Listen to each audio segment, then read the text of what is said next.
వాతావరణ శాఖ వారి సూచనలు 2, 3 రోజుల పాటు ఏలూరు జిల్లా వ్యాప్తంగా అధిక వర్షపాతం నమోదు అవుతుందని హెచ్చరికలు నేపథ్యంలో ప్రజలు తగిన జాగ్రత్తలు తీసుకోవాలని ఏలూరు జిల్లా ఎస్కే ప్రతాప్ శివకిషోర్ ఐపీఎస్ సూచించారు. ఉరుములు, మెరుపులు పడుతున్న సమయంలో పచ్చని చెట్ల కింద ఉండకూడదని, అదే సమయంలో సెల్ ఫోన్లను వినియోగించడం వలన ప్రమాదాలు జరుగుతాయని, కరెంటు స్తంభాల వద్ద తగిన జాగ్రత్తలు తీసుకోవాలని, తల్లిదండ్రులు వారి పిల్లలను కరెంటు స్తంభాల వద్ద ఉన్న వైర్లను ముట్టుకోరాదని హెచ్చరికలు చేయాలని, ఎగువ ప్రాంతాల్లో కురుస్తున్న వర్షాల కారణంగా వాగులు, వంకలు మరియు కాలువల్లో ఎక్కువ నీరు ప్రవహిస్తూ ఉంటుందని, ప్రవాహానికి ఎదురుగా వెళ్లి ప్రాణాపాయాలు తెచ్చుకోకూడదని, ప్రవాహ వేగాన్ని అంచనా వేస్తూ ప్రజలు వారి యొక్క గమ్య స్థానాలకు చేరాలని, రహదారుల పక్కన ఉన్న చెట్లు ఈదురుగాలులకు పడి ఇబ్బందులు కలుగచేసిన సమయంలో అధికారులకు తెలియచేయాలని,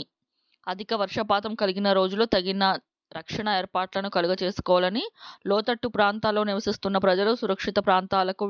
తరలి వెళ్లాలని, అధిక వర్షాల కారణంగా గోదావరి నది వరద నీరు ప్రవాహం పెరుగుతున్న నేపథ్యంలో ఏజెన్సీ ప్రాంతాల్లో నివసిస్తున్న ప్రజలు సురక్షిత ప్రాంతాలకు చేరుకొని ఎటువంటి ఆస్తి నష్టం, ప్రాణ నష్టం జరగకుండా తగిన రక్షణ చర్యలు ఏర్పాటు చేసుకోవాలని జిల్లా ఎస్పీ సూచించారు.